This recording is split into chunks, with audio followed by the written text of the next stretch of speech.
الرجیم بسم اللہ الرحمن الرحیم ان اللہ یأمر بالعدل والإحسان وإیتاء ذی القربى وینہی عن الفحشاء والمنکر والبغی یعظکم لعلکم تذکرون صدق اللہ العظیم۔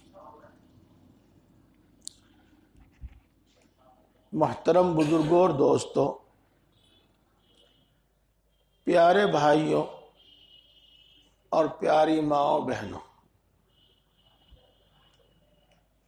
یہی آیت شریفہ میں نے پچھلے مہینے بھی پڑھی تھی۔ اس سے متعلق میں کچھ زیادہ بات نہیں کر سکا تھا۔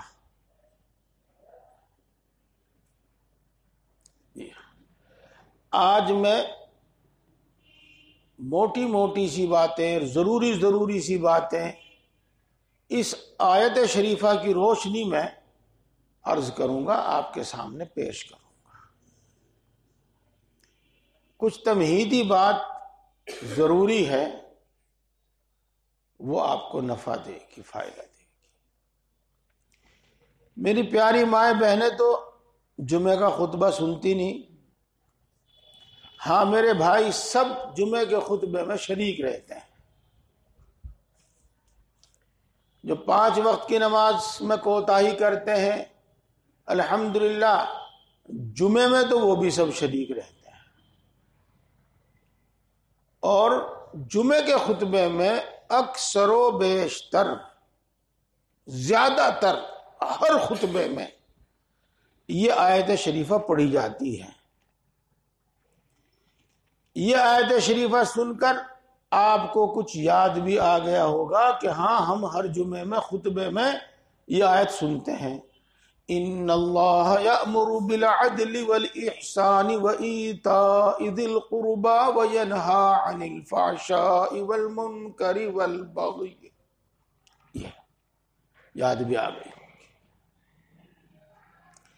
اب اس پر غور کیجئے اور یہ سوچئے کہ آخر ہر جمعے میں یا زیادہ تر جمعوں میں اور ہر خطبے میں یا زیادہ تر خطبوں میں یہ آیت شریفہ کیوں شامل کی گئی ہے؟ بات سمجھنے کی ہے بھائی۔ ہاں، یعنی ہر جمعے میں یہ نصیحت امت کو کیوں کی جاتی ہے؟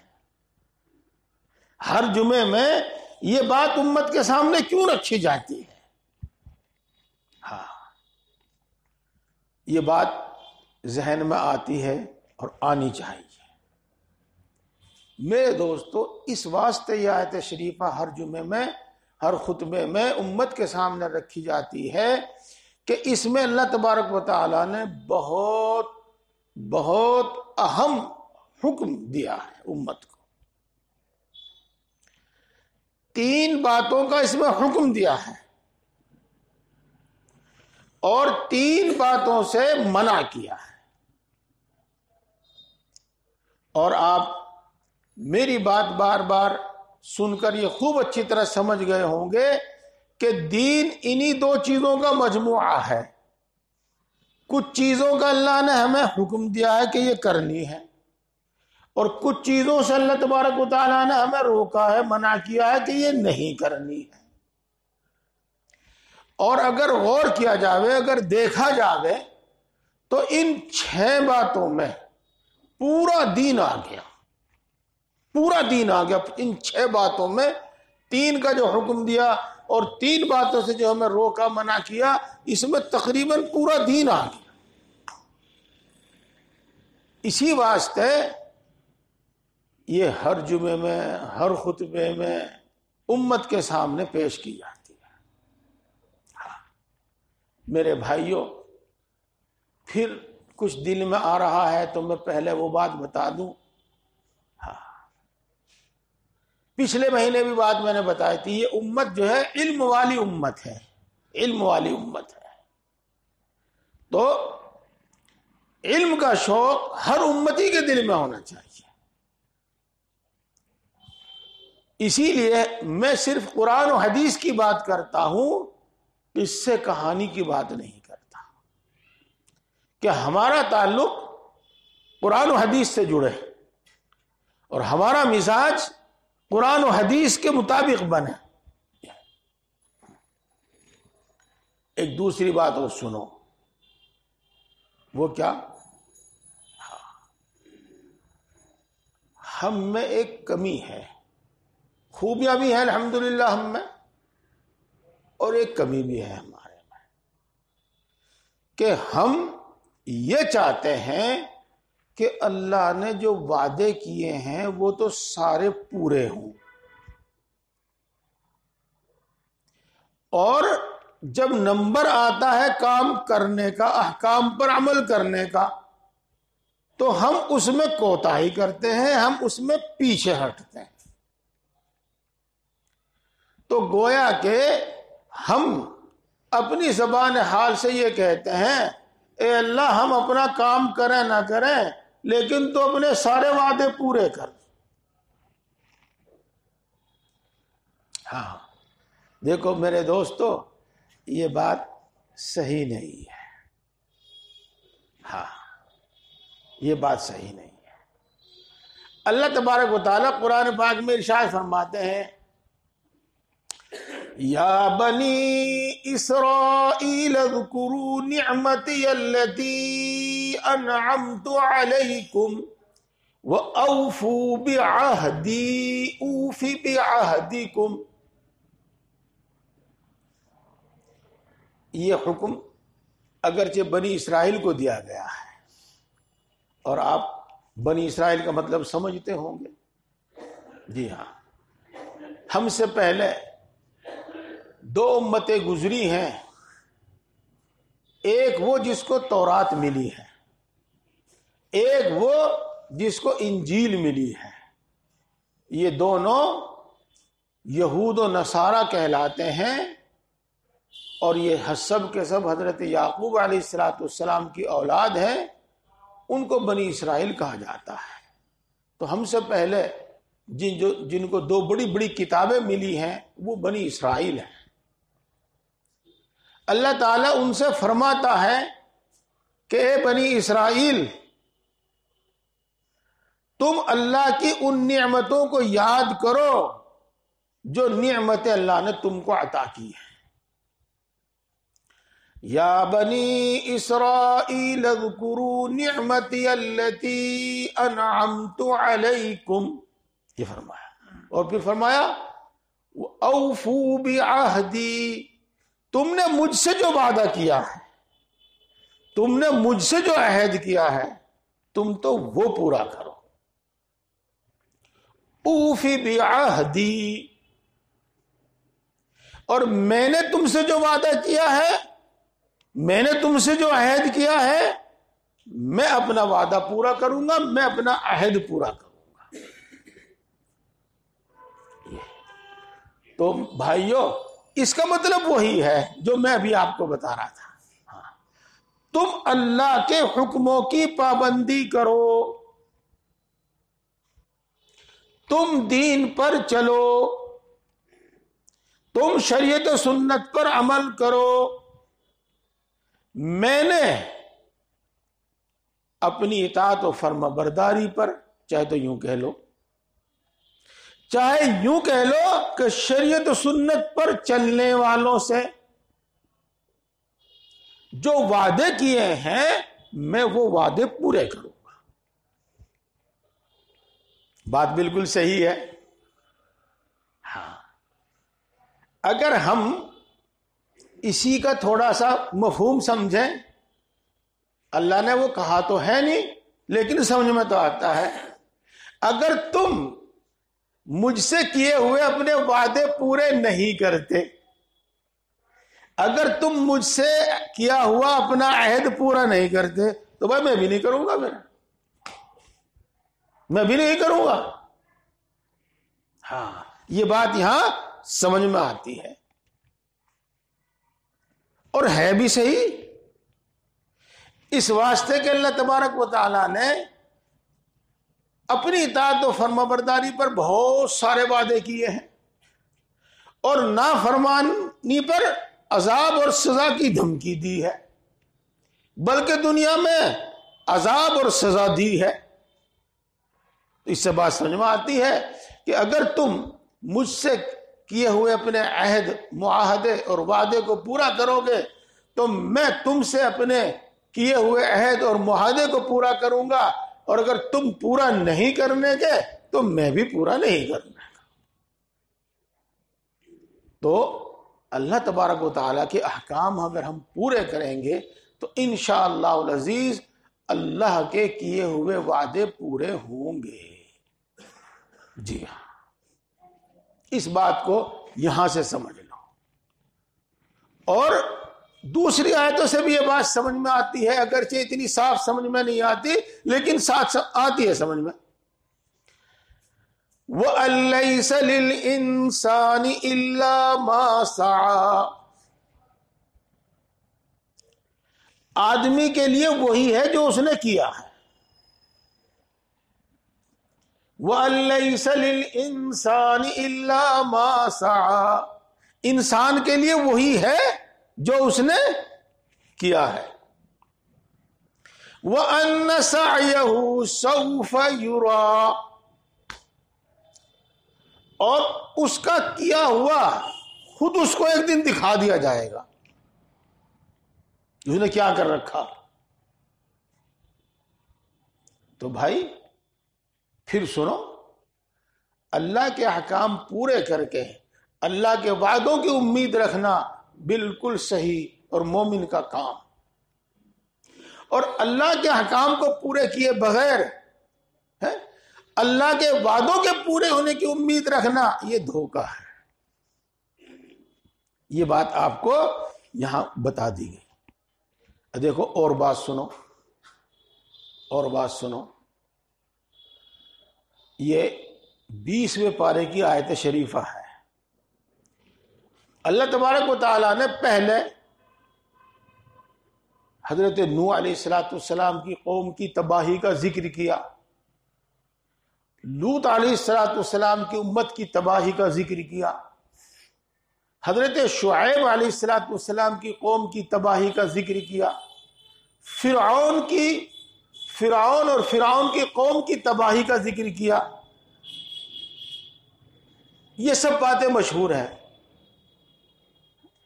نوح علیہ السلام کی قوم پر بھی اللہ تبارک و تعالیٰ نے عذاب بھیجا، آسمان سے بارش ہوتی رہی، زمین سے پانی ابلتا رہا حتیٰ کہ سب ڈوب گئے۔ فرعون پر بھی اللہ تبارک و تعالیٰ نے عذاب بھیجا کہ دریا میں سب کو ڈبو دیا گیا۔ لوط علیہ السلام کی امت پر بھی عذاب بھیجا گیا کہ ان کی بستیاں پہلے تو آسمان تک اٹھائی گئی اور پھر الٹی کر کے زمین پر پٹخ دی گئی، اوپر سے پتھر بھی برسا دیے گئے۔ جی یہ ہوا۔ حضرت شعیب علیہ السلام کی امت، اس پر اللہ تعالیٰ نے بادلوں سے کہو، آسمان سے کہو، آگ برسائی۔ ان سب قوموں کا قصہ ذکر کرنے کے بعد دھیان دیجئے، اللہ تعالیٰ ارشاد فرماتے ہیں وَمَا ظَلَمْنَاهُمْ وَلَكِنْ كَانُوا أَنفُسَهُمْ يَظْلِمُونَ، ہم نے نوح کی قوم کو طوفان سے تباہ اور ہلاک کیا، لیکن ہم نے ان پر ظلم نہیں کیا، انہوں نے اپنے اوپر ظلم کیا۔ جی ہاں، انہوں نے اپنے اوپر ظلم کیا۔ ہم نے فرعون اور فرعون کی قوم کو دریا میں ڈبو کے ختم کر دیا، ہم نے ان پر ظلم نہیں کیا، انہوں نے خود اپنے اوپر ظلم کیا۔ جی، شعیب علیہ السلام کی قوم پر، ان کی امت پر اللہ نے آسمان سے آگ برسائی۔ اللہ فرماتے ہیں ہم نے ان پر ظلم نہیں کیا بلکہ خود انہوں نے اپنے اوپر ظلم کیا۔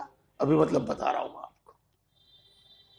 جی، لوط علیہ السلام کی قوم کی بستیاں گاؤں بستی جو بھی تھے، شہر کہو گاؤں کہو، جو بھی تھے وہ 12 تھے مؤتفقات جن کا ذکر ہے، ان کو آسمانوں پر اٹھایا، پٹخ دیا، پھر وہ الٹا کر کے. ہم نے ان پر ظلم نہیں کیا، خود انہوں نے اپنے اوپر ظلم کیا. انہوں نے اپنے اوپر ظلم کیا، جی انہوں نے اللہ کے حکموں کی خلاف ورزی کی، اور وہ اللہ کے حکموں کی خلاف ورزی کرنے میں ظالم تھے، وہ اپنے اوپر ظلم کیا. ہم نے تو ان کے کیے دھرے کی ان کو سزا دی ہے، ہم ظالم نہیں ہیں، ہم نے ظلم نہیں کیا. وَمَا ظَلَمْنَاهُمْ وَلَكِنْ كَانُوا أَنفُسَهُمْ يَظْلِمُونَ. یہ ہے تو قرآن پاک میں یہ بات بتائی جا رہی ہے. تو اللہ سے ہم نے جو وعدہ کیا، عہد کیا ہے، ہم اس کو پورا کریں. اللہ اپنے عہد معاہدے کو پورا کرے گا. اگر ہم عہد معاہدے کو پورا نہیں کرنے کے تو اللہ نے ہم سے جو وعدے کیے ہیں وہ پورے نہیں ہوں گے، وہ وعدے پورے نہیں ہوں گے. جی ہاں،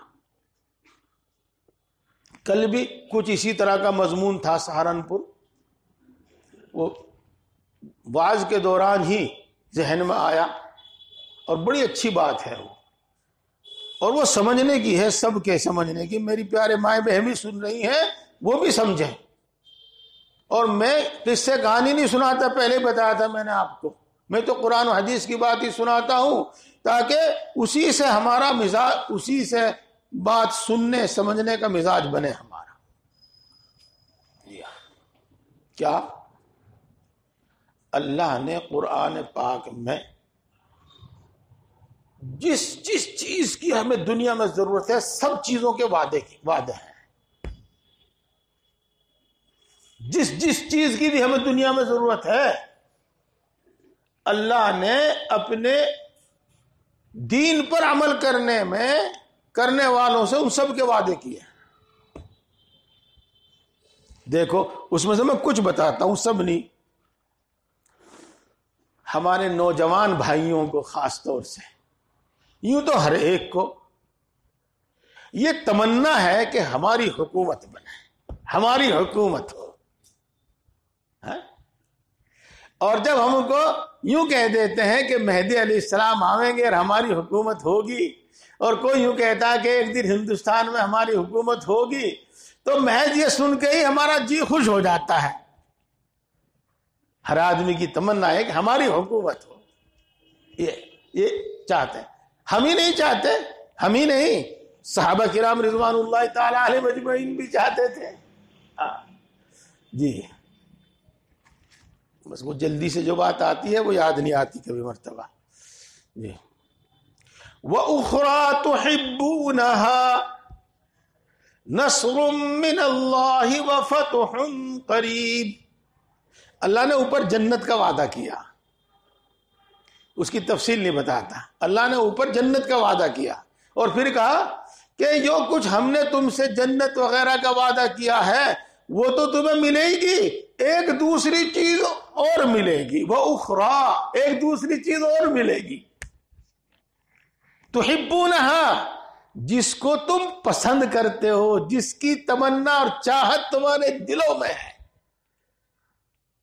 وہ چیز بھی تمہیں ملے گی. کیا ہے وہ؟ نصر من اللہ، اللہ تبارک و تعالیٰ کی طرف سے مدد آئے گی. وفتح قریب، اور عن قریب مکہ فتح ہوگا،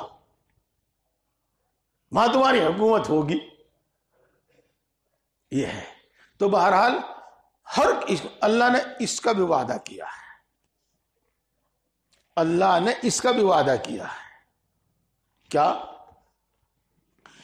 وعد اللہ الذین آمنوا وعملوا الصالحات لَيَسْتَخْلِفَنَّهُمْ فِي الْأَرْضِ كَمَا اسْتَخْلَفَ الَّذِينَ مِنْ قَبْلِهِمْ وَلَيُمَكِّنَنَّ لَهُمْ دِينَهُمُ الَّذِي ارْتَضَىٰ لَهُمْ وَلَيُبَدِّلَنَّهُمْ مِنْ بَعْدِ خَوْفِهِمْ أَمْنًا.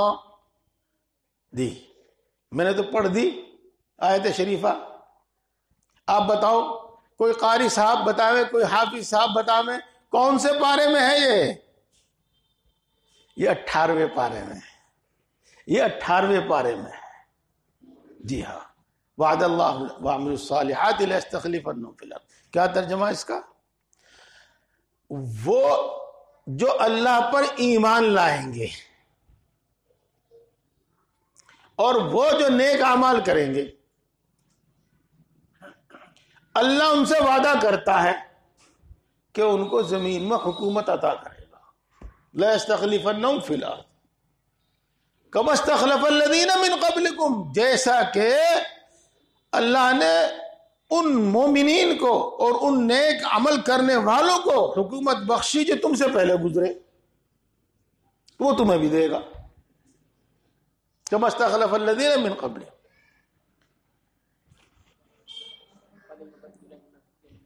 اس سے پہلے بھی ہے۔ اچھا، وعد اللہ الذین آمنوا وعملوا الصالحات ليستخلفنهم في الارض كما استخلف الذين من قبلهم ويمكنن لهم دينهم الذي ارتضى لهم، اور وہ دین جو اللہ نے تمہارے لیے پسند کیا ہے اور تمہیں عطا کیا ہے۔ کون سا دین پسند کیا؟ دین اسلام۔ ہمیں کون سا دین اللہ نے دیا؟ دین اسلام۔ اس کو مضبوط کر دیں گے۔ وَلَيُمَكِّنَنَّ لَهُمْ دِينَهُمُ الَّذِي ارْتَضَىٰ لَهُمْ، دین اسلام کو مضبوط کر دیں گے۔ اس کے حکام کو کوئی ہلانے والا نہیں ہوگا، اس پر کوئی دست درازی کرنے والا نہیں ہوگا، جیسا کہ آج ساری دنیا میں اس کے پیچھے پڑ رہے۔ جی، اور اللہ تبارک و تعالی تمہارے ڈر اور خوف کے بعد تمہیں اطمینان کی اور بالکل بے خوف زندگی گزارنے کی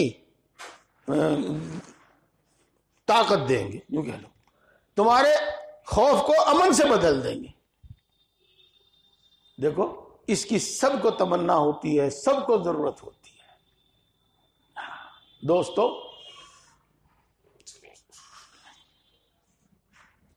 اللہ تعالی ارشاد فرماتے ہیں اِنَّا لَنَنصُرُ رُسُلَنَا وَالَّذِينَ آمَنُوا فِي الْحَيَاةِ الدُّنْيَا وَيَوْمَ يَقُومُ الْأَشْهَادُ، ہم ضرور بالضرور مدد کریں گے اپنے رسولوں کی،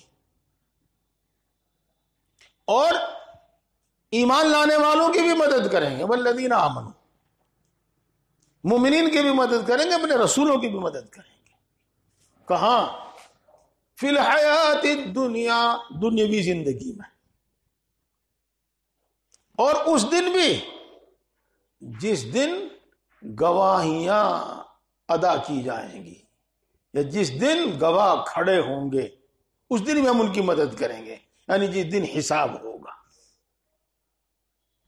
دنیا میں بھی مدد کریں گے۔ اس میں ساری چیز آ گئی۔ دوستو، انشاءاللہ اللہ کے وعدے یہ تو ہم بیان کرتے رہتے ہیں، پھر بیان کریں گے۔ یہ تو میں آپ کو دو چیزیں مثال کے طور پر سمجھائی کہ اللہ تبارک و تعالیٰ نے ہم سے اپنے احکام کی پابندی پر، اپنی اطاعت اور فرما برداری پر، دین اور شریعت کے مطابق زندگی گزارنے پر دنیا میں بھی ہر وہ وعدہ کیا ہے جس کی ہمیں ضرورت ہے، جس کی ہم چاہت رکھتے ہیں۔ لیکن سنو، یہ کون سے مومنوں سے ہیں وعدے؟ یہ بات سمجھنے کی ہے۔ یہ کون سے ایمان والوں سے ہیں وعدے؟ یہ سوال میں کئی بار کروں گا، کئی بار۔ یہ کون سے ایمان والوں سے وعدے ہیں؟ یہ کون سے مومنین سے وعدے ہیں؟ یہ ان مومنوں سے وعدے ہیں جن کے اندر وہ صفات موجود ہیں جو صفات مومنین کی قرآن پاک میں بیان کی گئی ہیں، ان سے ہیں یہ وعدے۔ یہ سمجھو۔ دوسرے معنی میں، دوسرے الفاظ میں یوں کہو کہ جن کے وہ اعمال ہیں جو اعمال قرآن پاک میں بیان کیے گئے ہیں، ان مؤمنین سے ہیں یہ وعدے۔ جن مؤمنین کی وہ صفات ہیں جو صفات قرآن پاک میں مومنین کی بیان کی گئی ہیں، ان سے ہیں یہ وعدے۔ تو اب سمجھ لیجئے گا بات، دونوں باتیں سمجھ میں آ گئی ہمارے۔ ایک تو یہ کہ اگر اللہ کے وعدے پورے نہیں ہو رہے تو کمی ہمارے اندر ہے، اور ایک یہ کہ جب ہم اللہ کے احکام کی پابندی کریں گے اور اللہ کے احکام، اللہ کے بتائے ہوئے اخلاق اپنے اندر پیدا کریں گے تو اللہ کے وعدے پورے ہوں گے، اور ضرور بھی ضرور پورے ہوں گے۔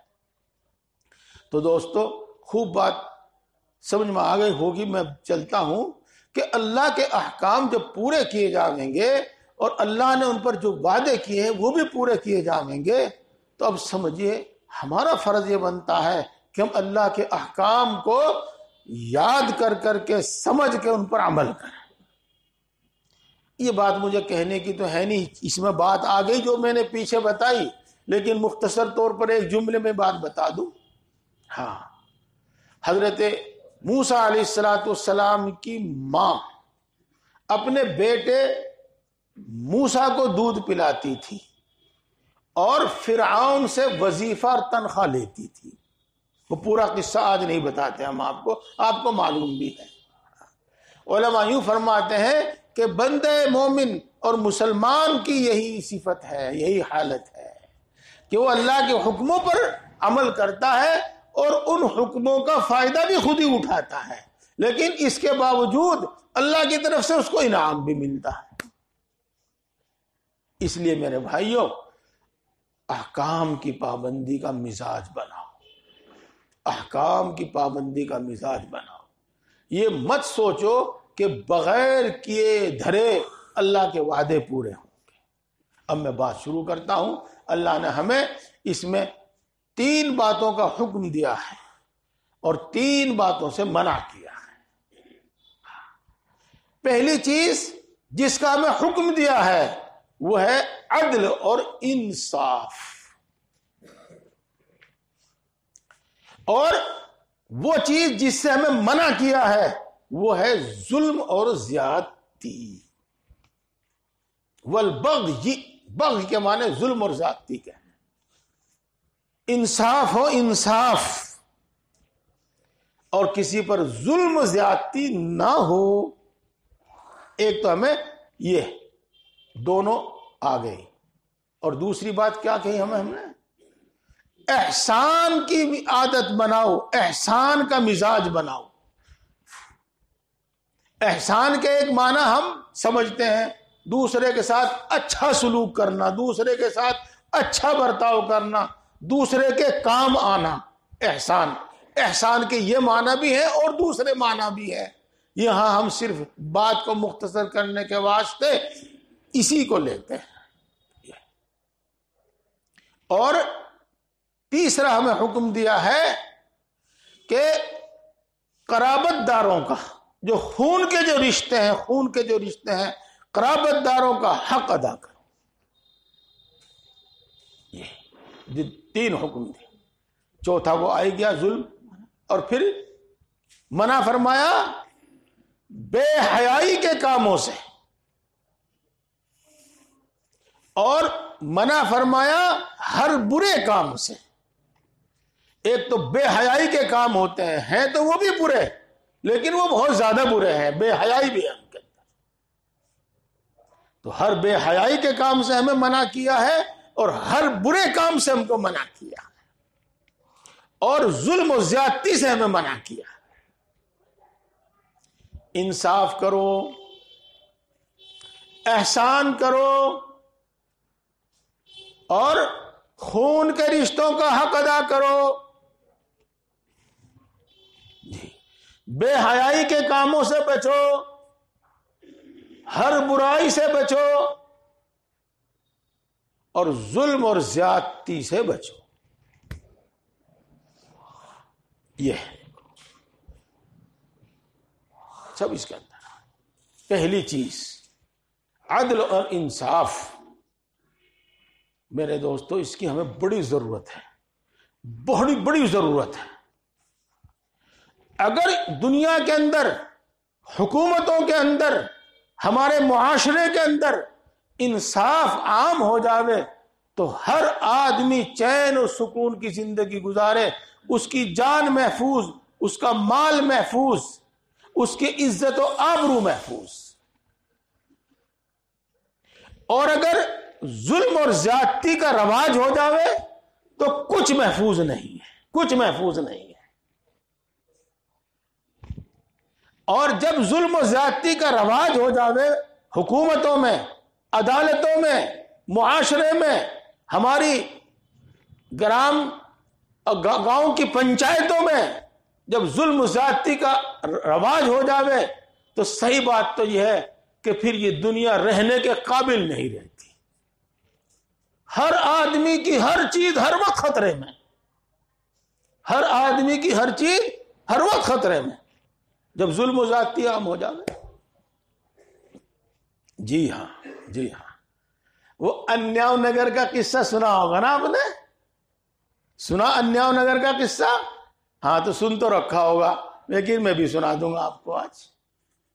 جی ہاں، اور سناؤں اس واسطے یہ قصہ چونکہ نہ معلوم کتنی مرتبہ میں نے اپنے شیخ حضرت مولانا مسیح اللہ خان صاحب جلال آبادی نور اللہ مرقدہ سے قصہ سنا ہے، اور اسی لیے کہ واقعی اس میں بڑی عبرت ہے، بڑی نصیحت ہے، بڑی سمجھنے کی بات ہے۔ اور جو میں نے آپ کو کہا نا کہ جب ہمارے درمیان ناانصافی عام ہو جاوے، ظلم و زیادتی عام ہو جاوے تو صحیح معنی میں پھر یہ دنیا رہنے کی جگہ نہیں رہتی۔ جس کو کہتے ہیں نا جس کا ڈنڈا اس کی بھینس، تو پھر یہ دنیا رہنے کے قابل نہیں رہتی، وہ جگہ رہنے کے قابل نہیں رہتی۔ جی، حضرت سنا کرتے تھے قصہ کہ ایک تو گرو جی تھے، ایک چیلا، دونوں سفر میں تھے۔ چلتے چلتے جب رات ہوئی اور انہیں بھوک بھی لگی اور تھکاوٹ بھی ہو گئی تو پاس کی ایک بستی میں چلے گئے۔ وہاں جانے کے بعد کھانے پینے کی چیزیں خریدنے کا ارادہ کیا تو دیکھا کہ وہاں سب چیزوں کا ایک ہی ریٹ ہے، سب چیزوں کا ایک ہی بھاؤ ہے۔ سمجھانے کے واسطے کہہ دوں، اگر تمہیں مونگ پھلی خریدنی وہ بھی اسی بھاؤ، اور تل غوزہ کاجو پستہ وہ بھی اسی بھاؤ، اگر آپ پھکے چاول خشکا چاول خریدو وہ بھی اسی بھاؤ، اور بکرے کی بریانی خریدو تو وہ بھی اسی بھاؤ، اور لوہا بھی اسی بھاؤ، اور سونا بھی اسی بھاؤ، ہر چیز کا ایک بھاؤ، ایک ریٹ۔ جی ہاں، جب گرو جی نے دیکھا یہ تو انہوں نے کہا اپنے چیلے کو، کہنا کہ بھائی چل دے یہاں سے، یہاں نہ ٹھہرے، یہاں رات نہیں گزارنے کے، یہاں مت ٹھہر، چل نکل لے یہاں سے۔ چیلا کہنے لگا جی رہنے کی جگہ تو یہی ہے، مونگ پھلیوں کے دام میں یہاں سے مل رہے بادام،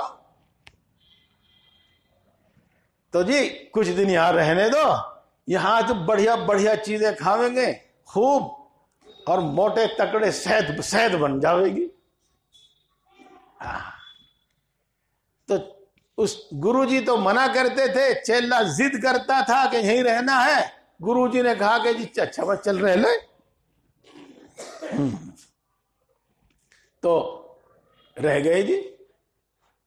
چیلے نے تو جو سوچا تھا پہلے دن اس نے تو وہی کیا، خوب مال مسالہ پی کے تکڑا ہو گیا، ایسی موٹی گردن ہوگی جوٹے جیسی۔ جی، پھر ایک دن ہوتا یہ ہے کہ پولیس اس چیلے کو پکڑ کے لے گئی کہ تجھے پھانسی دیں گے۔ وہ کہنے لگے کیوں بھائی، کیا جرم کیا ہم نے؟ کہ نہیں بھائی بادشاہ کا حکم ہے، ہم تمہیں پھانسی دیں گے، چل۔ تو گرو جی تو پہلے ہی سمجھے ہوئے تھے، ہاں، تو اس نے کہا بھائی کوئی بات نہیں، چل دیکھی جا آگے جو کچھ ہوگا، بس ایک کام کریے، جب پھانسی دینے کا وقت آئے گا تو پھانسی دیں گے تو میں تو یوں کہوں گا کہ مجھے پھانسی دو، اور تو یوں کہیے مجھے پھانسی دو، ہم دونوں لڑیں گے وہاں سے. میں کہوں گا مجھے پھانسی دو، تو کہیے مجھے پھانسی دو. جی چلو ٹھیک ہے. اب وہاں پہنچے. ہاں بھائی کیوں پھانسی دے رہے تم اسے؟ کہنے لگے بات ایسی ہے کہ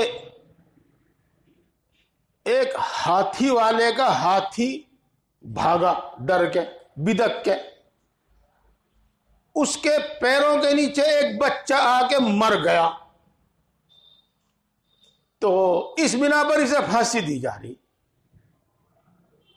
بھائی ہاتھی والے کا ہاتھی بھاگا، اس کے پیر کے نیچے آ کے بچہ مرا، اس کو کیوں پھانسی دے رہے؟ کہنے لگا تو سن پھر ساری کہانی. ساری کہانی اس طرح پر ہے، نہیں وہ تھوڑا سا بدل گئی بات، وہ دوسری ہے. وہ اس طرح سے ہوا تھا کہ ایک چور سنار کی دیوار کے نیچے دب کے مر گیا، تو اس لیے اس کو پھانسی دی جا رہی. سنار کی دیوار کے نیچے چور مرا، سنار کے بجائے اسے کیوں پھانسی دی جا رہی؟ کہ پھر سن ساری بات. معاملہ اس طرح پر ہے کہ سنار کو پکڑا گیا کہ بھئی تیری دیوار کے نیچے دب کے چور مرا، تو نے دیوار ایسی کیوں بنوائی جو چور مر گیا؟ تجھے پھانسی دی جاوے گی. سنار کہنے لگا جی اس میں میری کیا غلطی، اس میں میری کیا غلطی؟ غلطی تو راج کی ہے، اس نے اتنی بودھی دیوار کیوں بنائی؟ تو حکم ہوا چلو سنار کو چھوڑ دو، راج کو پھانسی دے دو. اب راج کو لیا گیا پکڑ کے، وہ تجھے پھانسی دی جاوے گی. اس نے پوچھا جی مجھے کیوں پھانسی دی جاوے گی؟ اسے بتا دیا تو نے دیوار ایسی بودھی کیوں بنائی. تو وہ تو انیاؤ نگر کے رہنے والے تھے نا، انیاؤ نگر کے سارے قانون انہیں معلوم تھے. وہ کہنے لگا جی اس میں میری کوئی غلطی نہیں، غلطی مزدور کی ہے، اس نے پتلا گارا بنایا، اس واسطے دیوار بودھی رہی. کہنے لگا چلو جی اسے چھوڑ دو، اسے مزدور کو بلاؤ، اسے دے دو پھانسی. وہ مزدور کو بلایا گیا. اب مزدور کو پھانسی کا جب حکم ہوا، اس نے پوچھا کہ جی مجھے کیوں پھانسی دی جا رہی؟ تو اس نے کہا، بتایا گیا اس کو بھی. کہنے لگا جی ہاں اس میں میری کوئی غلطی نہیں جی، اس میں میری کوئی غلطی نہیں جی، غلطی ہے اس ہاتھی والے کی. ایک ہاتھی والا ادھر سے گزرا اور ہاتھی بدک کے بھاگا، شور شرابہ ہوا، ہاں تو گڑبڑ ہو رہی. کہ جی میری کوئی غلطی نہیں، غلطی سکے کی ہے، اس نے پانی زیادہ گھیر دیا تھا گارے میں. کہنے لگا اچھا چلو اسے چھوڑ دو، سکے کو بلاؤ، سکے کو دے دو پھانسی. اب سکا آ گیا، اس سے پوچھا، اس نے بھی پوچھا، اسے بھی ساری بات بتائی گئی. تو سکا بھی وہاں کے قانون جانے تھے سارے انیاؤ نگر کے. اس نے کہا جی میری کوئی غلطی نہیں، قصہ یہ ہے کہ ایک ہاتھی آیا تھا، وہ بدک گیا، وہاں شور شرابہ ہو رہا تھا، تو اس میں گھبراہٹ سی میں میرے ہاتھ سے مشکم منہ چھوٹ گیا اور گارا زیادہ گر گیا، وہ پانی زیادہ گر گیا. کہنے گا اچھا تو چلو اسے ہاتھی والے کو بلاؤ، اسے دو پھانسی. چلو جی وہ ہاتھی والا آ گیا، اسے پھانسی دینے لگے. تو وہ اتنا مریل سا تھا، اتنا مریل سا تھا کہ پھندا اس کے گلے میں آوے ہی نہیں تھا. تو جی حکم ہو گیا چلو کسی موٹی سی گردن والے کو پکڑ کے لاؤ جس کے گلے میں پھانسی کا پھندا آ جاوے اور اسے پھانسی دے دو. اب بڑھیا سب سے تیار ہو رہا تھا وہ چلائی، اسی کی گردن موٹی سی تھی، اسی کو بلا کے اسی کو پھانسی دینے کی تیاری ہو گیا. اب ان کے پاس کوئی جواب تھا نہیں. ہاں کہنے لگے گرو جی کہ چلو اس کو پھانسی نہ دو، مجھے دے دو. چیلا کہنے لگا جی گرو جی کو پھانسی نہ دو، مجھے دے دو. اسی پر ان کی لڑائی ہو گئی. اب گئے بادشاہ کے پاس، کہا جی وہ دونوں لڑ رہے، وہ کہ مجھے پھانسی دے دو، وہ کہ مجھے پھانسی دے دو، بتاؤ کون سے کو دے. کہ لگا ان سے پوچھو کیوں لڑ رہے وہ. تو پوچھا گیا تو گرو جی نے کہا کہ بڑی شبھ گھڑی ہے، یہ شبھ گھڑی ہے، بہت بڑی مبارک گھڑی ہے، اس گھڑی میں جس کو پھانسی آوے گی سیدھا کیا اس کو سورگ میں جاوے گا، سیدھا جنت میں جاوے گا۔ کہنے لگا بادشاہ جب اتنی مبارک گھڑی ہے تو تم مجھے دے دو پھانسی میں سے۔ تو بادشاہ کو پھانسی دے دی گئی۔ ہاں دیکھو دوستو قصہ کچھ ایسا ہی ہے۔ ہاں اور اکثر و بیشتر یہ قصہ ہنسانے کے واسطے ہی سنایا جاتا ہے، لیکن میرے حضرت اور میرے شیخ اس کو ہنسانے کے واسطے نہیں سناتے تھے۔ میں نے بھی آپ کو ہنسانے کے واسطے نہیں سنایا، میں نے آپ کو وہی بات شروع میں بتا دی، جس کا ڈنڈا اس کی بھینس، اور جہاں ظلم عام ہو تو میرے دوستو وہ جگہ پھر رہنے کے قابل نہیں رہتی۔ بس میں آپ کو اتنی بات سمجھانا چاہتا ہوں، اس واسطے تاکہ دنیا کے اندر امن و امان باقی رہے، امن و امان باقی رہے، اس واسطے تاکہ ہر کسی کی جان محفوظ ہو، اس واسطے تاکہ ہر کسی کا مال محفوظ ہو، تاکہ ہر کسی کی عزت و آبرو محفوظ ہو، اللہ تبارک و تعالی نے اپنے دین میں اور بڑے بڑے احکام میں سے ایک بہت بڑا حکم یہ دیا ہے کہ انصاف کیا جاوے، انصاف عام ہو۔ میں نے آپ کو انصاف کی اہمیت اور اللہ تبارک و تعالیٰ کے اس حکم کی اہمیت سمجھانے کے واسطے ہی اب تک سنایا جو سنایا۔ اور اسی طریقے سے سمجھ لیجئے گا آپ کہ ظلم اور زیادتی جب عام ہوتا ہے، عام طور پر جب ظلم و زیادتی ہونے لگتا ہے تو وہاں کسی کی عزت و آبرو محفوظ نہیں ہوتی، کسی کی جان و مال محفوظ نہیں ہوتی، اور وہ جگہ رہنے کے قابل نہیں رہتی۔ اس لیے انصاف کا اللہ تبارک و تعالیٰ نے ہمیں بڑی تاکید کے ساتھ حکم دیا ہے، بڑی تاکید کے ساتھ حکم دیا ہے میرے بھائیو، بڑی تاکید کے ساتھ حکم دیا ہے۔ دیکھو میں نے کئی مرتبہ کہا، 3 مرتبہ کہا نا، چلو میں آپ کو 3 ہی آیت سناتا ہوں، اب حدیث نہیں، 3 آیت سناتا ہوں میں آپ کو۔ جی آیت تو دونوں ایک ہی طرح کی ہیں، تھوڑا سا فرق ہے۔ ایک آیت شریفہ ہے 5ویں پارے کے آخر میں، یا ایھا الذین آمنوا کونوا قوامین بالقسط شہداء للہ ولو علی انفسکم۔ آگے بھی آیت شریفہ ہے، اے ایمان والو ہمیشہ انصاف پر قائم رہو، کونوا قوامین بالقسط، انصاف پر قائم رہو، ہمیشہ انصاف کرو، ہمیشہ انصاف کی بات کہو، اگرچہ یہ انصاف کی بات کہنا، اگرچہ یہ انصاف کرنا تمہاری اپنی ذات کے خلاف پڑے، تمہارے اپنے خلاف پڑے آگے، لیکن تب بھی تم انصاف کرو اور انصاف کی بات کہو۔ یہ تمہارے ماں باپ کے خلاف پڑے آ کر، تب بھی تم انصاف کی بات کہو اور انصاف کرو، فیصلے میں انصاف کرو۔ اگر تمہارے کسی بھی خون کے رشتے، قرابت دار جس کو کہتے ہیں، اس میں سے کسی کے خلاف پڑے آ کر، تب بھی تم انصاف کی بات کہو۔ اگر کسی دولت مند، رئیس، کبیر، راجہ، مہاراجہ، بادشاہ کے خلاف پڑے، تب بھی تم انصاف کی بات کہو۔ کسی مالدار کے خلاف پڑے تب بھی تم انصاف کی بات کہو، اور کسی غریب کے خلاف پڑے تب بھی تم انصاف کی بات کہو۔ نہ تو تم کسی کی طاقت سے گھبرا کر، کسی کے عہدے سے گھبرا کر، کسی کی مالداری سے گھبرا کر، اس کی جھونک مان کر، اس کا لحاظ مان کر تم نا انصافی کرو، نا انصافی کی بات مت کہو، اور نہ کسی غریب پر ترس کھا کر تم اس کے ساتھ، اس کے حق میں نا انصافی کرو، کسی بھی طریقے سے نا انصافی مت کرو، چاہے وہ تمہاری بات ہو۔ جی ہاں، یہی آیت تھوڑے سے فرق کے ساتھ لا یحب اللہ میں سورہ مائدہ کے دوسرے رکوع میں ہے، اسی کے ساتھ۔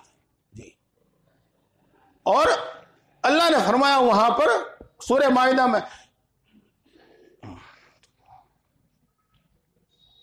اعدلوا هو اقرب للتقوى، انصاف کرو، وہ تقوی کے قریب ہے، یعنی تقوی کی بات ہے. جی 2 آیتیں تو میں نے آپ کو سنا دی. تیسری وَلَا يَجْرِمَنَّكُمْ شَنَآنُ قَوْمٍ عَلَىٰ أَلَّا تَعْدِلُوا اعْدِلُوا. دوست دشمن سب کے ساتھ انصاف کرو، دوست دشمن سب کے ساتھ انصاف کرو.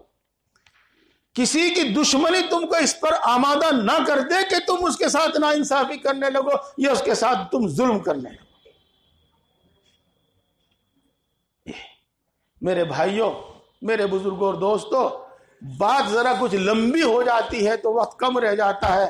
میں نے ارادہ یہ کیا ہے کہ اذان وقت پر ہو اور نماز وقت پر ہو، میں نے یہ ارادہ کیا ہے، نہیں تو میں آپ کو کچھ اور قصے بھی سناتا. میں سمجھتا ہوں، جیسے میں بار بار کہہ رہا ہوں، اور میں تو یہی چاہتا ہوں کہ بس ہمارے لیے قرآن پاک اور حدیث پاک کافی ہو جاوے، ہم ادھر ادھر کے قصے نہ سنیں. یہ 3 حدیثیں ہمارے 3 آیتیں ہمارے واسطے بہت کافی ہیں کہ ہمیں انصاف کرنا چاہیے، ہمیشہ انصاف کرنا چاہیے، ہمیشہ انصاف کی بات کہنی چاہیے.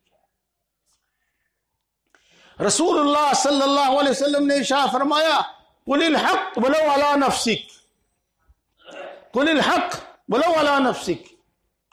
تو انصاف کی بات کہہ اگرچہ خود تیرے خلاف پڑھے، تو انصاف کی بات کر چاہے تیرے خلاف پڑھے. یہ اور میرے دوستو، جیسے میں نے بتایا تھا، انصاف ہے، اور انصاف جب نا انصافی ہے تو وہی ظلم ہے، وہ ظلم زیادتی ہے. جہاں میں اتنی بڑی انصاف کا اتنا تاکیدی حکم دیا گیا ہے تو یوں سمجھ لو کہ ہمیں نا انصافی سے اور ہمیں ظلم سے روکا گیا ہے، ظلم سے ہمیں روکا گیا ہے. چلو باقی بات انشاءاللہ پھر ہو جائے گی. میں اب آپ کو ایک بہت ہی دل کو دہلانے والا اور ہلانے والا قصہ سنا رہا ہوں آپ کو. جی ہاں، قل الحق ولو علی نفسک، حق بات کہو چاہے تمہارے خلاف پڑھے، انصاف کرو چاہے تمہارے خلاف پڑھے. میرے دوستو، کسی کا حق مارنا نا انصافی ہے، ظلم ہے. کسی کو بلا وجہ مارنا یعنی پیٹنا نا انصافی ہے. جہاں قتل کرنا وغیرہ وغیرہ وہ سب نا انصافی ہے. جی ہاں،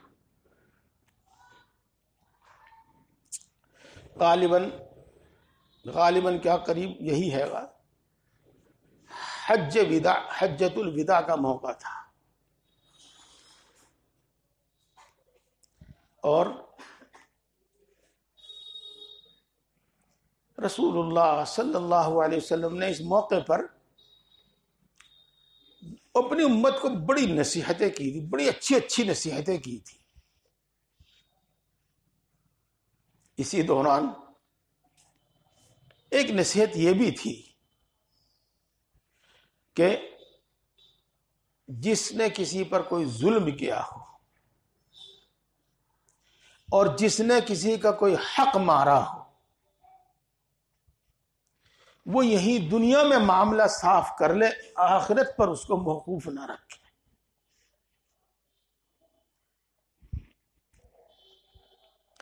میں نے بھی اگر کسی پر کوئی ظلم کیا ہو، کوئی زیادتی کی ہو، وہ مجھ سے بھی آج بدلہ لے لے. میں نے اگر کسی پر کوئی ظلم اور زیادتی کی ہو تو وہ مجھ سے بدلہ لے لے. ایک صحابی اٹھے اور کہنے لگے یا رسول اللہ، آپ نے فلاں موقع پر بلا وجہ ناحق میری کمر پہ ایک کوڑا مارا تھا، میں یہی بدلہ لوں گا اس کا.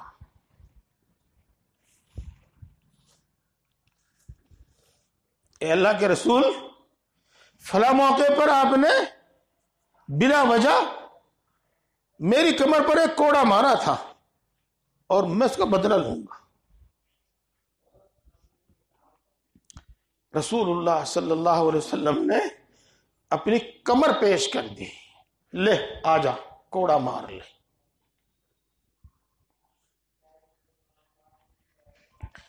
اس صحابی نے کہا اے اللہ کے رسول برابری نہیں ہوگی، جب آپ نے میری کمر پر کوڑا مارا تھا تو میری کمر ننگی تھی، کوئی کپڑا نہیں تھا، تو انصاف اور برابری جب ہوگی جب آپ کی کمر بھی ننگی ہو۔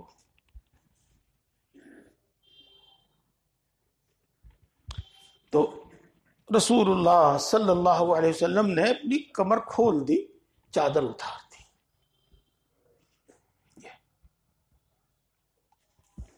وہ صحابی رسول اللہ صلی اللہ علیہ وسلم کی کمر سے چمٹ گئے، اور ایک مہر نبوت تھی یہاں پر، اس کو بوسہ دیا اور یہ عرض کیا اے اللہ کے رسول آپ پر میری جان قربان، آپ پر میرے ماں باپ قربان، میری جان اور میں اور میرا مال اور میری اولاد سب آپ کے لیے ہے۔ میں نے ایسا اس لیے نہیں کیا کہ میں آپ کے کوڑا ماروں، بلکہ میں نے تو یہ اس لیے کیا کہ آپ کے جسم سے چمٹ جاؤں، اس لیے کہ میں نے سنا ہے کہ جس کا جسم آپ کا جسم جس جسم کو چھو لے گا وہ جہنم میں نہیں جائے گا۔ میرے بھائیوں وہ بات تو اپنی جگہ الگ ہے، لیکن میں جو آپ سے عرض کر رہا ہوں اس کی دلیل اس میں موجود ہے۔ انصاف کرو چاہے وہ اپنے خلاف پڑے آ کر۔ باقی باتیں اس سے متعلق پھر ہوگی، کیونکہ پھر میں کہہ رہا ہوں وقت ختم ہو جاتا ہے بات۔ اب دیکھو ہم ایک بات اور سنتے چلو جو پھر ہوں گا،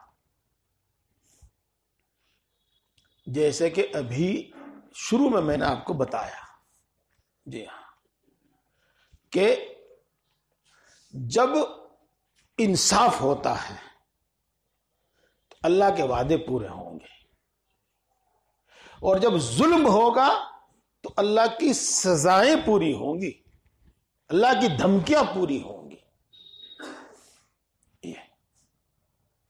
تو دیکھو ظلم اور ناانصافی کی سزائیں تو بہت ہیں۔ ایک سزا ظلم اور ناانصافی کی یہ ہے، حدیث پاک میں آئی ہے کہ جب میری امت میں ناحق فیصلے ہونے لگیں گے، ناحق فیصلہ جھوٹی گواہی دے دے کر لوگ اپنے حق میں فیصلے کرانے لگے، رشوتیں دے دے کر لوگ اپنے حق میں فیصلے کرانے لگے، کسی کو محض غریب سمجھ کر فقیر سمجھ کر اس کے حق میں فیصلہ دے دیا جاوے، اور کسی بڑے پر ظلم کر دیا جاوے کہ اس کا کچھ نہیں بگڑتا۔ کسی نے دعویٰ کر دیا کہ جی یہ گھیر تو میرا، ہم نے کیا کہا، ارے اس پہ خان صاحب پہ تو پتہ نہیں کتنے گھیر پڑے، کتنی زمین پڑی، چھوڑ دو، یہ بیچارہ غریب آدمی ہے، اس پہ کچھ ہے نہیں، یہ تو اسے ہی دے دو چلو۔ یہ اب وہ اس پر ظلم ہو گیا، یہ ہو گیا۔ تو کسی کی اس کی وجہ سے یا کسی کے بڑا ہونے کی وجہ سے، چودھری، خان صاحب، راجہ، نواب، بادشاہ، امیر، دولت مند ہونے کی وجہ سے اس کے دباؤ میں، اس کی جھونک مان کے ناحق اس کے حق میں فیصلہ کر رہے ہیں، تو ناحق فیصلے ہونے لگے، تو اس کی سزا یہ ہوگی کہ اللہ تبارک و تعالی دوسری کسی قوم کو تمہارے اوپر مسلط کر دیں گے، دوسری ظالم قوم کو تمہارے اوپر مسلط کر دیں گے، جو ناحق تمہارے مال تم سے چھینے گی، وہ حکومت، وہ قوم، وہ لوگ، اور ناحق تمہیں قتل کریں گے، وہ تمہیں مسلط کر دیا جائے گی۔ جی ہاں، تو ظلم کی یہ سزا ہوتی ہے. بھائی برا تو مانیو نا، بات سچی ہے. برا نہ مانیو، بات بالکل سچی ہے. چاہے کوئی چودھری صاحب اور چاہے کوئی خان صاحب ہو، برا بالکل نہ مانیو. نہ راؤ جی کوئی نہ برا مانیو، بات سچی ہے بالکل. میرے تو ویسے وہ بڑے ہی تھے، عمر میں بھی بڑے تھے، علم میں بھی بڑے تھے، ہر چیز میں بڑے تھے، لیکن وہ دوستی سے کے تعلق رکھے تھے، بے تکلف بات کیا کرتے تھے. وہ کہتے تھے کہ مولوی صاحب یہاں ہندوستان میں ہمارا زمیندارہ، ہماری نوابی، ہماری بادشاہتیں کیوں ختم ہوئی؟ وہی کہا کرتے تھے. تو وہ یوں کہا کرتے تھے کہ جب کوئی زمیندار، کوئی نواب، کوئی فلاں فلاں فلاں کسی دبے کچلے آدمی پر ظلم کرتا تھا تو وہ یوں کہا کرتا، اچھا جی خان صاحب بالکل ٹھیک کہہ رہے جی آپ، بالکل اچھا جی خان صاحب بالکل ٹھیک ہے جی، چودھری صاحب بالکل ٹھیک کہہ رہے ہیں آپ، راؤ جی آپ بالکل بڑھیا ٹھیک کہہ رہے جی بالکل. وہ تو وہاں تو یوں کہا کرتا تھا، اور وہاں سے باہر چکل کے کہا جا رہے تیرا ناس ہو، جا رہے تیرا ناس ہو. تیرا ناس تو ہوگا کسی نہ کسی دن. یعنی وہ دل سے بد دعائیں دیا کرتا تھا. تو حضرت مولانا رئیس الدین صاحب ان کا نام، مظاہر علوم کے شیخ الحدیث بھی وہ رہے، اور حضرت مولانا اسعد اللہ صاحب دامت نور اللہ مرقدہ کے وہ خلیفہ تھے. وہ بات یہ کہا کرتے تھے، یوں فرماتے کہ وہ یہ حکومتیں، رجواڑے، زمیندارے وہ اس لیے ہوئے، اور چونکہ بات یہ حدیث کے مطابق ہے اس لیے ہم صحیح مانتے ہیں، اس کو ہم صحیح مانتے ہیں. تو میرے دوستو، ظلم کی ایک سزا یہ ہے کہ ظالم بادشاہوں کو ناانصافی، اور ظلم کی ایک سزا یہ ہے کہ ظالم بادشاہوں کو اور ظالم حکومتوں کو اور ظالم قوم کو مسلط کر دیا جاتا ہے. یہ حدیث پاک میں آیا ہے. تو ظلم کی باتیں تو الگ ہیں، بہت ساری ہیں. میں اس میں سے کچھ باتیں آپ کے سامنے رکھنا چاہتا ہوں. میرے دوستو، ہم جس ظلم میں مبتلا ہیں، ہمارے پاس حکومت نہیں، عہدہ نہیں، ہم جج نہیں، قاضی نہیں، لیکن ہم بھی ایک ظلم میں مبتلا ہیں، ہم بھی ظالم ہیں. کیسے ہم ظالم ہیں؟ آج اپنے دوست کی ہمدردی میں آ کر جھوٹی گواہی ہم جا کر عدالت میں دیتے ہیں. ہم کسی بھی لالچ میں آ کر جھوٹی گواہی جا کر عدالت میں دیتے ہیں. اب ظاہر بات ہے کہ عدالت میں تو گواہی کے مطابق فیصلہ ہوگا. اگر مدعی کا حق مارا گیا یا مدعا علیہ کا حق مارا گیا تو وہ تو اس گواہی کی وجہ سے ہوا نا. اگر اس کے ساتھ ناانصافی ہوئی، ظلم ہوا، تو وہ تو اس گواہی کی وجہ سے ہوا نا. جی، تو اس طریقے سے میرے دوستو، جھوٹی گواہی دینے والا ظالم ہے. جھوٹی گواہی دینے والا ظالم ہے. جھوٹی گواہی دینے والا ناانصافی کرنے والا ہے. دیکھو، سمجھو اس بات کو. اسی وجہ سے قرآن پاک میں اور حدیث پاک میں جھوٹی گواہی کی کو بڑے گناہوں میں سے بھی بڑا گناہ قرار دیا گیا ہے. بڑے گناہوں میں سے بھی بڑا گناہ قرار دیا گیا ہے. جی،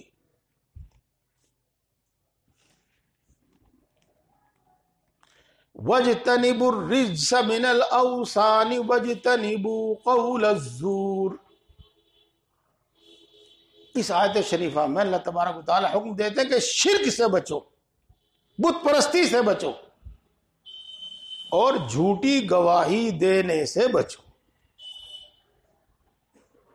دیکھو میرے بھائیوں، اللہ نے صاف صاف منع کیا ہے. جی، لیکن ایک بات سمجھنے کی ہے یہاں سے، یعنی شرک کے ساتھ ملا کر جھوٹی گواہی کو بیان کیا ہے. تو آپ یوں سوچو کہ ان دونوں میں مناسبت کیا ہے، ان دونوں میں جوڑ کیا ہے. یوں سمجھ لو آپ کہ جس طریقے سے شرک اللہ کو بہت ناپسند ہے اور بہت زیادہ ناپسند ہے، اسی طریقے سے جھوٹی گواہی وہ بھی اللہ کو بہت ناپسند ہے. جی اسی طریقے سے رسول اللہ صلی اللہ علیہ وسلم سے جب پوچھا گیا کہ اللہ کے رسول بڑے بڑے گناہ کیا ہیں، تو آپ نے فرمایا بڑے اکبر الکبائر، یعنی بڑے گناہوں میں بھی بڑا گناہ وہ ہے اللہ کے ساتھ شرک کرنا، وہ ہے جھوٹی گواہی دینا، وہ ہے ماں باپ کی نافرمانی کرنا. تو دیکھو یہ جھوٹی گواہی دینا یہ بڑا ظلم ہے. پولیس جو ظلم کرے گی وہ جھوٹی گواہی کی بنیاد پر کرے گی. جج قاضی جو ناحق فیصلہ دے گا وہ اس جھوٹی گواہی کی بنیاد پر دے گا. تو جھوٹی گواہی دینا ایک بڑا ظلم ہے، بڑا ظلم ہے، بڑی ناانصافی ہے، بڑی ناانصافی ہے. چلو یہ تو جھوٹی گواہی ہوگی، اور اللہ نے قرآن پاک میں ارشاد فرمایا وَلَا تَكْتُمُوا الشَّهَادَةَ، تم سچی گواہی کو مت چھپاؤ، سچی گواہی کو مت چھپاؤ. جس کا مطلب یہ ہے کہ اگر کسی معاملے کے تم گواہ ہو اور تمہیں گواہی کے واسطے طلب کیا جاوے تو تم قاضی کے سامنے، جج کے سامنے، پنچایت کے سامنے جا کر کسی کے ڈر اور خوف کے بغیر سیدھی سچ بات کہہ دو اور سچی گواہی دے دو. اس واسطے کہ اگر تم گواہی چھپاؤ گے تو حق والے کا حق مارا جاوے گا، اسی کا نام ظلم ہے. حق والے کا حق مارا جاوے گا، اسی کا نام ناانصافی ہے. یہ میرے دوستو اس پر بھی بات پھر اور تفصیل سے پھر ہوگی. ہاں بس میں آپ سے عرض کرنا چاہتا ہوں، ساری بات تو آپ نے سن لی قرآن و حدیث کی، آخر میں ایک بات سمجھ لیجئے گا اور اس بات کو یاد رکھیے گا، شرک کے بعد بڑے گناہوں میں بڑا گناہ جھوٹی گواہی دینا ہے. شرک کے بعد، اللہ کے ساتھ شرک کے بعد بڑے گناہوں میں بڑا گناہ وہ جھوٹی گواہی دینا ہے. جھوٹی گواہی ہرگز مت دیں، نہ اپنے قرابت داری اور خون کے رشتوں کی حمایت میں آ کر گواہی دیں، اور نہ دوستی میں کے لحاظ میں آ کر گواہی دیں، نہ کسی کے دباؤ، کسی کی جھونک مان کر جھوٹی گواہی دیں. بہرحال یہ بڑا ظلم ہے جھوٹی گواہی دینا، بہت بڑی ناانصافی ہے جھوٹی گواہی دینا. یہ ایک بات ہو گئی. اسی طریقے سے میرے دوستو یہ بات تو ہے ہی، عام ہو رہی ہے ہمارے میں.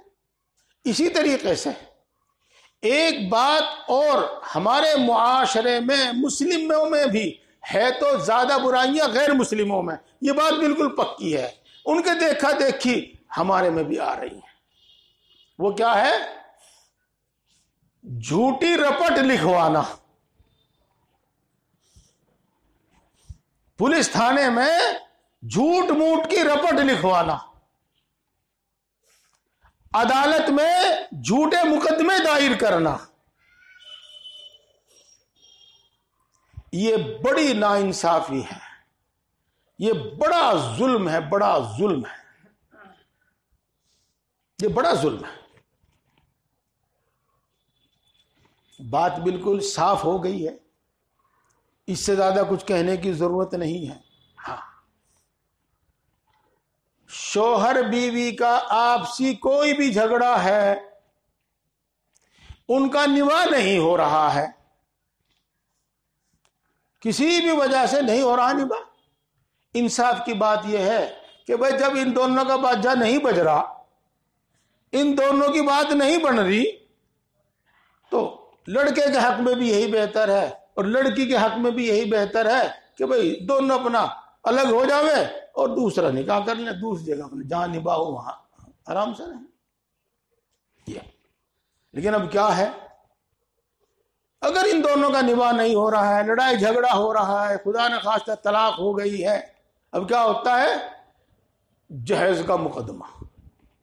حالانکہ جہیز کا کوئی تذکرہ نہیں ہے، کوئی مطالبہ نہیں ہے، لیکن مقدمہ کہے گا ہوگا جہیز کا۔ ظلم ہے، سراسر ظلم ہے جی۔ ستا رہا ہے شوہر، مقدمہ جو ہونا چاہیے شوہر پر ہونا چاہیے، لیکن صرف شوہر پر مقدمہ کر کے دل کی عداوت کی آگ ٹھنڈی نہیں ہوتی، صبر نہیں آتا۔ کس پہ ہوگا مقدمہ؟ شوہر کے باپ پہ بھی ہوگا، شوہر کی ماں پہ بھی ہوگا، بھائی پہ بھی ہوگا، حتیٰ کہ کنواری لڑکی پر بھی ہوگا، اور ہوگا کس کس پر ہوگا؟ میرے بھائیوں، سراسر ناانصافی ہے، سراسر ظلم ہے۔ ٹھیک، آج تم نے اپنے مخالف کو کسی طریقے سے مات دے دی، آپ نے اپنا بھی گھر اجاڑا، اس کا بھی گھر اجاڑا، نہیں ٹھیک نہیں کہہ رہا میں، رپٹ کی کوئی نہیں قیمت ہے، وہاں تو تھیلا بھر کے نوٹوں کا دے کام ہے۔ جب آئے پولیس، بھائی اپنے آپ بھی برباد ہوئے، اس کو بھی برباد کیا، اپنا بھی مال برباد کیا، اس کا بھی مال برباد کیا، اس کی بھی عزت و آبرو کو خاک میں ملا دیا۔ ظلم ہے، سراسر ناانصافی ہے۔ اس لیے میرے بھائیوں، اگر معاملہ صرف طلاق کا ہے تو اس کو اس کی طرح حل کرو، معاملہ نباہ نہیں ہو رہا ہے تو اس کو اس طرح حل کرو۔ خواہ مخواہ جہیز کا مقدمہ کیوں لگاتے ہو؟ لڑائی میاں بیوی کی ہے، ساس پر، سسر پر، ننند پر، بھاوج پر، دیور پر، جیٹھ پر کیوں مقدمہ کرتے ہو؟ یہ سراسر ظلم ہے، سراسر ظلم ہے۔ اسی طریقے سے دیکھنے میں ایک بات آ رہی ہے، کیا کسی کی زمین ہو، کھیت کی زمین ہو، گاؤں کی بستی کی آبادی کی زمین ہو، دکان ہو، ارے تو مقدمہ کیوں نہیں کرتا؟ الجھاتا کیوں نہیں اسے؟ الجھا دے اسے، کچھ نہ کچھ تو ملے ہی گا، الجھا دے اسے، کچھ نہ کچھ تو ملے ہی گا۔ اب الجھا دیا جی، جھوٹا سچا نہیں، جھوٹا مقدمہ کر دیا جی۔ ظلم ہے،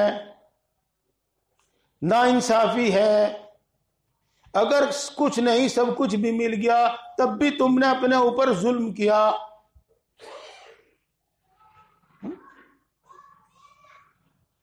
اسی طرح کی بہت ساری باتیں عام ہو رہی ہیں ہمارے یہاں جی۔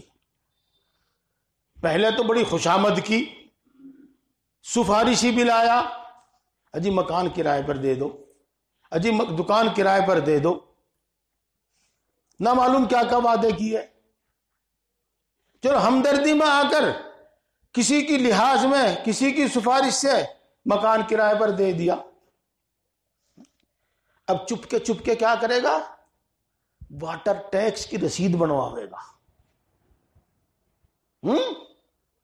میونسپلٹی سے کیا کہیں اور کچھ بنواوے گا، بل اپنے نام سے بنواوے گا، یعنی چپ کے ثبوت اکٹھے کرے گا۔ اور ایک دن جس دن وہ یوں کہے گا مکان خالی کر دے، کیوں خالی کر دوں؟ کیوں خالی کر دوں؟ یہ تو میرا۔ اور قانونوں کا سہارا لے کر، کچھ کہ سہارا لے کر چلے گا جی مقدمہ. ہاں اب کہ بھائی کھلی تو کر دوں گا، باقی 10 لاکھ روپے لوں گا. یہ 10 لاکھ کہیں کہ بھائی ظلم ہے، نا انصافی ہے، کسی اور پر ظلم نہیں، اپنی ذات پر پہلے ظلم ہے. جی بات تو یہ ہے، مکان ہو یا دکان ہو یا کوئی اور چیز ہو جو کرائے پر لی ہے، آج ہی اس کا معاہدہ طے کرو پورا پورا. بھائی میں تجھے 1 سال کے لیے دے رہا، میں تجھے 4 سال کے لیے دے رہا، میں 4 سال کے لیے لے رہا، میں 6 سال کے لیے لے رہا. 1 سال پورا ہوتا ہی خالی، 4 سال پورے ہوتے ہی خالی. غرض جو بات طے ہوئی ہے، جو مدت طے ہوئی ہے، وہ مدت پوری ہوئی تو اب کرایہ دار کا اس سے کوئی واسطہ، کوئی مطلب نہیں. یہ بات. اب وہ کتنے پیسے لے کر خالی کرے گا، یہ ظلم ہے. جی ہاں. اور تو اور باپ نے کرائے پر لی تھی دکان یا مکان، باپ کا انتقال ہو گیا، اب بیٹے وہاں دعویٰ کریں گے اور اپنے آپ کو کرایہ داری میں چڑھوائیں گے.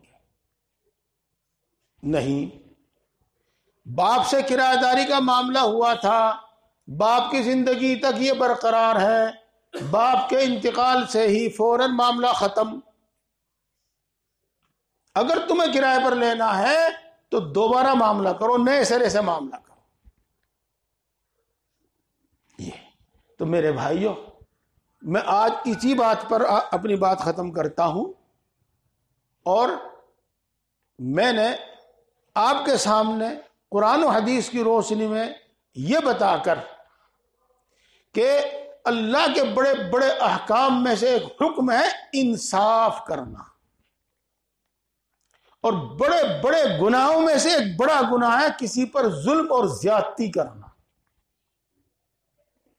وہ بات سمجھا کر پھر ظلم کی کچھ صورتیں جو ہمارے درمیان رائج ہیں، میں نے بادشاہوں کا ذکر نہیں کیا، حکومتوں کا ذکر نہیں کیا، ججوں کا ذکر نہیں کیا، ان کی بات تو بعد کی ہے، پہلے جو ہمارے معاشرے میں باتیں آ رہی ہیں وہ بتائیے.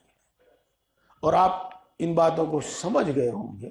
اس لیے میرے بھائیوں اور میرے دوستو، انصاف کی کہو اور انصاف پر عمل کرو، چاہے وہ اپنے خلاف پڑے یا اپنے موافق، چاہے وہ اپنے ماں باپ کے خلاف پڑے چاہے اپنے ماں باپ کے موافق پڑے، چاہے کسی اپنے دوست رشتہ دار کے.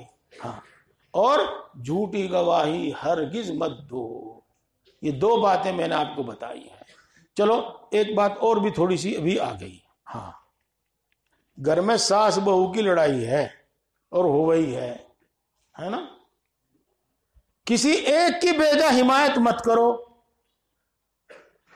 ہمیشہ بہو کی غلطی نکال رہے، ہمیشہ ساس کی غلطی نکال رہے.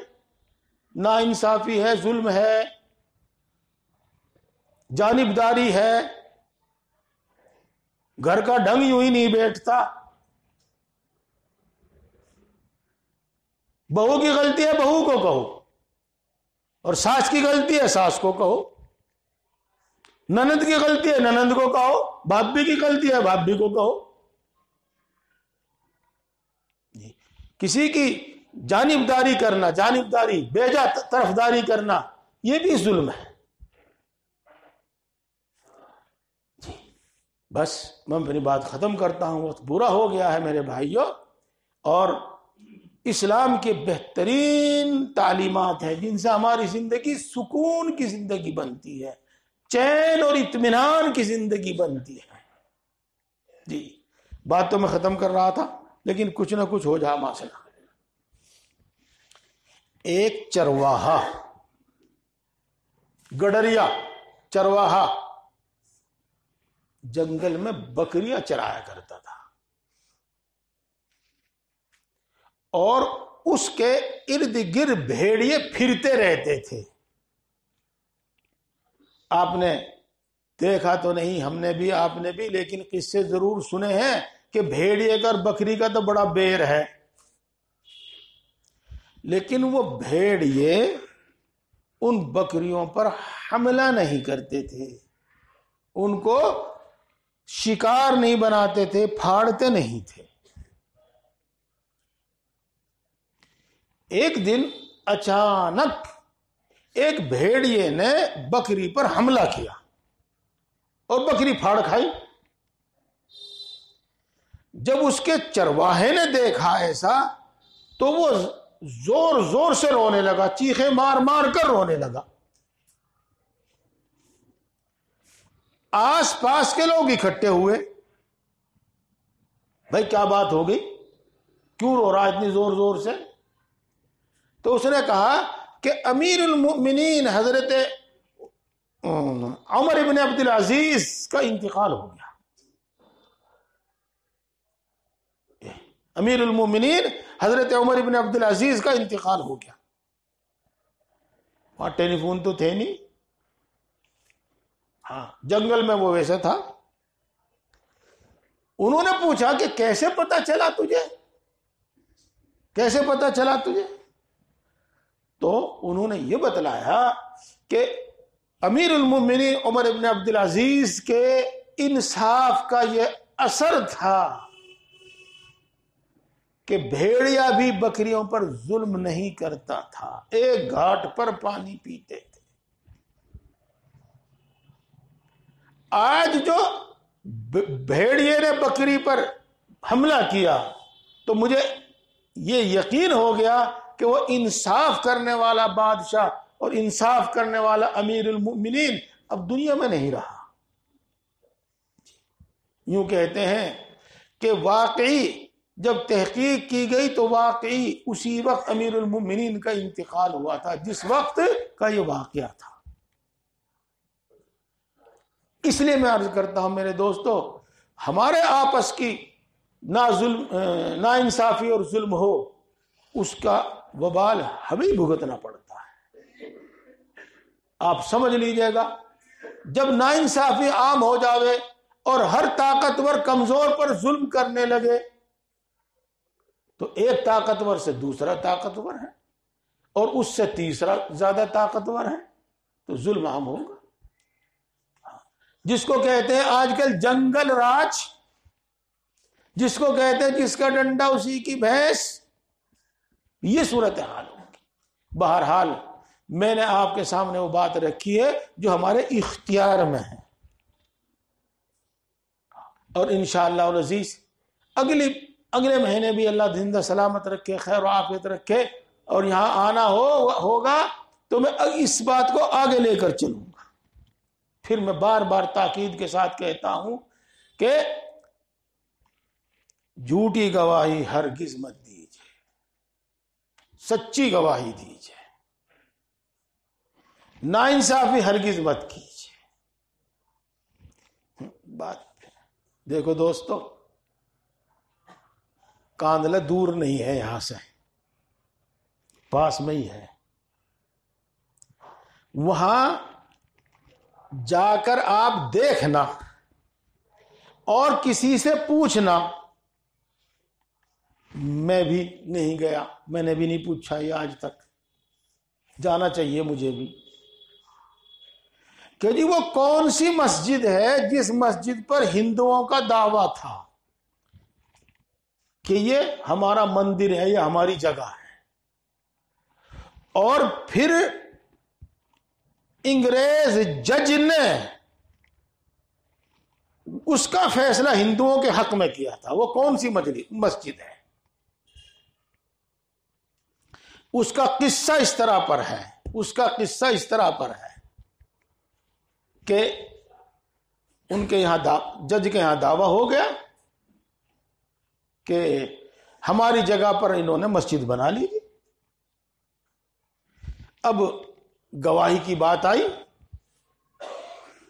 تو بغیر پوچھے ایک صاحب کا نام لکھوا دیا انہوں نے، ہندوؤں نے گواہی میں، مسلمان کا، کہ ہماری طرف سے یہ گواہ ہے۔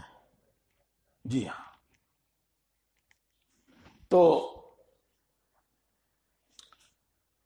ان کو عدالت میں طلب کیا گیا. انہوں نے کہا کہ میں عدالت میں نہیں جا سکتا، اس لیے کہ میں نے آج تک ظالم انگریز کا چہرہ نہیں دیکھا. اگر میں سامنے کھڑا ہو کر گواہی دوں گا تو مجھے اس ظالم انگریز جج کا چہرہ دیکھنا پڑے گا. ان کے ظلم مشہور ہیں. ہاں، تو انگریز جج بھی پتہ نہیں کیسا تھا. اس نے کہا کہ چلو اس شخص کو اجازت ہے کہ یہ میری طرف آیا ہوا پیٹ کر کے، یعنی چہرہ اس کا ادھر کو اور میری طرف پیٹ ہو، اور یہ پیٹ کر کے میری طرف آ جائے، میری طرف چہرہ نہ کرے، اور یہ گواہی دے دے. تو انہوں نے جو دیکھا تھا، جو بات تھی، سچ بتا دی کہ ہندوؤں کی جگہ ہے. جج نے ان کے حق میں فیصلہ کر دیا. یہ جب ان کے حق میں فیصلہ ہو گیا تو پھر انہوں نے کہا کہ ٹھیک ہے جی، ہمیں انصاف مل گیا، ہم یہ جگہ مسجد کو ہی دیتے ہیں، ہم یہ جگہ مسلمانوں ہی کو دیتے ہیں. جی ہاں، اس لیے بھائیوں، ہماری تو یہی عادت ہونی چاہیے، ہمارا تو یہی عمل ہونا چاہیے. سچ بولو، سچی گواہی دو، جھوٹ مت بولو، جھوٹی گواہی مت دو. اللہ تبارک و تعالی ہم سب کو توفیق عطا فرمائے. وآخر دعوانا الحمدللہ رب العالمین. الحمدللہ رب العالمین الرحمن الرحیم مالک یوم الدین والصلاة والسلام على سید الانبیاء والمرسلین محمد وآلہ واصحابہ اجمعین. لا الہ الا انت سبحانک انی کنت من الظالمین. ربنا ظلمنا انفسنا وان لم تغفر لنا وترحمنا لنکونن من الخاسرین. اے اللہ تو سب سے بڑا ہے، ہر چیز کا پیدا کرنے والا ہے، ہر چیز پر قادر ہے، ہر چیز کا مالک ہے، ہر چیز کے خزانے تیرے قبضے میں ہیں. تیرے خزانے کبھی کم یا ختم ہونے والے نہیں ہیں. تو اپنی مخلوق میں سے ہر ایک کو سمندروں کے برابر بخش دے تو بھی تیرے خزانوں میں اتنی کمی نہ آوے جتنی سمندر میں سوئی ڈبونے سے کمی آ جاتی ہے. اے اللہ، تو بڑی طاقت والا ہے. تیری قدرت میں مٹی اور سونا پیدا کرنا برابر ہے. اے اللہ، تو یقیناً بڑی طاقت والا ہے. تیری قدرت میں کنکر پتھر اور ہیرا موتی پیدا کرنا برابر ہے. اے اللہ، تو یقیناً بڑا مہربان ہے، سب پر مہربان ہے، بڑی بڑی نعمتوں سے نوازتا ہے، بلا عوض عطا فرماتا ہے، بلا استحقاق عطا فرماتا ہے، بے شمار عطا فرماتا ہے، بغیر مانگے عطا فرماتا ہے، اور مانگنے والوں کو کبھی محروم نہیں کرتا. اے اللہ، تو یقیناً بڑا مہربان ہے، سب پر مہربان ہے، بڑی بڑی غلطیوں کو معاف کرتا ہے، بار بار معاف کرتا ہے، معاف کرنے کو پسند کرتا ہے. سینکڑوں سال کے کفر و شرک تک کو توبہ کرنے سے معاف کر دیتا ہے. اے اللہ، ہم تیری انہی اچھی صفات کے واسطے سے تجھ سے مانگتے ہیں، ہم سب کو ایمان کامل عطا فرما. اے اللہ، ایمان کامل عطا فرما، ایمان کی لذت و حلاوت نصیب فرما، ایمان کی لذت و حلاوت نصیب فرما، ایمانی تقاضوں پر عمل کرنے کی توفیق نصیب فرما. اے اللہ، ایمانی صفات، مومنوں والی صفات ہمارے اندر پیدا فرما. اے اللہ، مومنوں والی صفات ہمارے اندر پیدا فرما. اے اللہ، اپنے وعدوں کا یقین ہمارے دل میں پیدا فرما. اے اللہ، اپنی صفات کا یقین ہمارے دل میں پیدا فرما، اپنی صفات کی پہچان عطا فرما، اپنی محبت و معرفت عطا فرما، اپنا خوف عطا فرما، اپنے نبی کی محبت عطا فرما، نیک لوگوں کی محبت عطا فرما. اے اللہ، ہم سب کو ہدایت عطا فرما، ہماری اولاد کو، ہماری نسلوں کو ہدایت عطا فرما. کل عالم کے انسانوں کو ہدایت عطا فرما۔ اے اللہ ہم سب کو دین کی صحیح سمجھ عطا فرما، نفع دینے والا علم عطا فرما۔ اے اللہ جو ہم نے سنا ہے اس پر عمل کرنے کی توفیق عطا فرما۔ اے اللہ جو ہم جانتے ہیں اس پر عمل کرنے کی توفیق نصیب فرما۔ اے اللہ ذکر کرنے والی زبان عطا فرما۔ اے اللہ شکر کرنے والا دل عطا فرما۔ اے اللہ طاعت و عبادت میں مشقت برداشت کرنے والا جسم عطا فرما۔ اے اللہ ہم سب کو اپنا فرما بردار بندہ بنا۔ اے اللہ اپنے احکام کی عظمت ہمارے دل میں پیدا فرما۔ اے اللہ اپنے حکموں کی عظمت ہمارے دل میں پیدا فرما، اور ہم سب کو اپنا فرما بردار متقی اور پرہیزگار بندہ بنا۔ اے اللہ آج تک جتنے بھی گناہ کیے ہیں، چھوٹے بڑے جتنے بھی گناہ کیے ہیں، اے اللہ تمام گناہوں کو معاف فرما، ہر گناہ کو معاف فرما، ہر چھوٹے بڑے گناہ کو معاف فرما۔ اے اللہ پکی سچی توبہ نصیب فرما، پکی سچی توبہ نصیب فرما، توبہ پر استقامت نصیب فرما، تمام گناہوں سے حفاظت فرما، تمام گناہوں سے نفرت پیدا فرما۔ اے اللہ نفس و شیطان کے شر سے ہماری حفاظت فرما، ایک لمحے کے لیے ہمیں نفس و شیطان کے حوالے نہ فرما۔ اے اللہ اپنی طاعت و عبادت میں ہماری مدد فرما، اپنی طاعت و عبادت کو ہمارے لیے آسان فرما۔ اے اللہ سچ ہے، بالکل سچ ہے، تیری نصرت کے بغیر کچھ بھی نہیں ہوتا۔ اے اللہ اپنی طاعت و عبادت میں ہماری مدد فرما۔ اے اللہ ہم جتنی بھی عبادت کرتے ہیں اور جیسی بھی کرتے ہیں اپنے فضل سے قبول فرما۔ اے اللہ کریم کھوٹی پونجی قبول کر لیتے ہیں، ہماری ناقص عبادتوں کو قبول فرما، ہماری ناقص عبادتوں کو قبول فرما۔ اے اللہ زیادہ سے زیادہ عبادت کرنے کی ہمیں توفیق نصیب فرما۔ اے اللہ ساری مخلوق تیری محتاج ہے، تو کسی کا محتاج نہیں ہے۔ ہم تیری ہی عبادت کرتے ہیں اور تجھی سے مانگتے ہیں، یقیناً تیرے سوا کسی سے کوئی امید نہیں۔ سچ ہے، سچ ہے، تیرے سوا ہمارا کوئی نہیں ہے۔ اے اللہ اپنے فضل و کرم سے ہم سب کی تمام ضرورتیں پوری فرما، اپنے سوا کسی کا محتاج نہ بنا۔ اے اللہ بیماری اور بڑھاپے میں جب ہمارے ہاتھ پاؤں بھی ہمارا ساتھ نہ دیں، اے اللہ اس وقت بھی کسی کا محتاج نہ بنا، اس وقت ہمیں روزی زیادہ عطا فرما، اس وقت ہمیں روزی زیادہ عطا فرما۔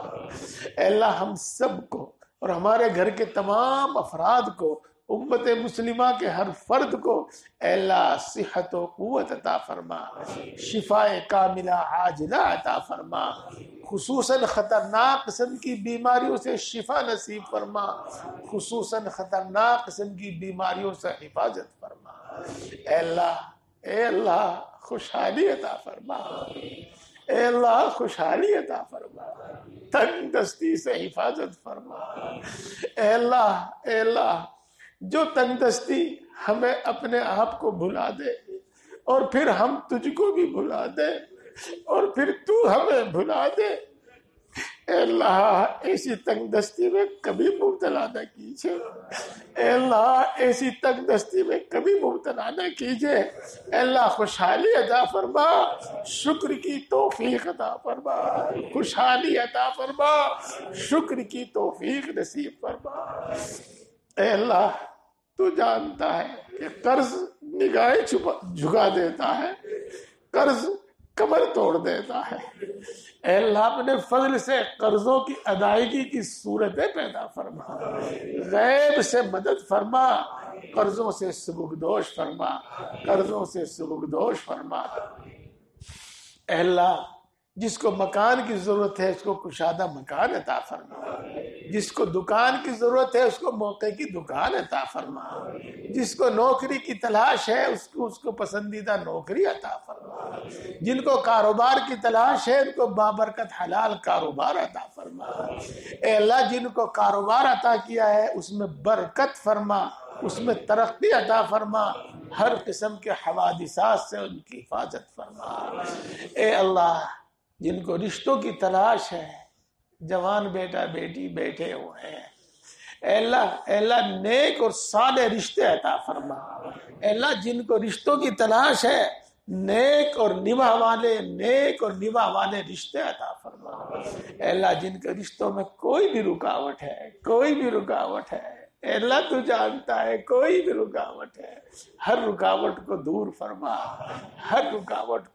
فرما، غیب سے سامان مہیا فرما۔ اے اللہ جن کو اولاد کی تمنا ہے ان کو نیک و صالح اولاد عطا فرما، جن کو لڑکے کی تمنا ہے لڑکا عطا فرما، جن کو لڑکی کی تمنا ہے لڑکی عطا فرما۔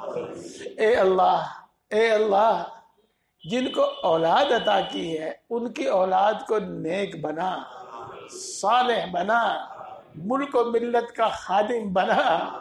اے اللہ ان کو بہترین صفات عطا فرما، بہترین قابلیتیں عطا فرما۔ اے اللہ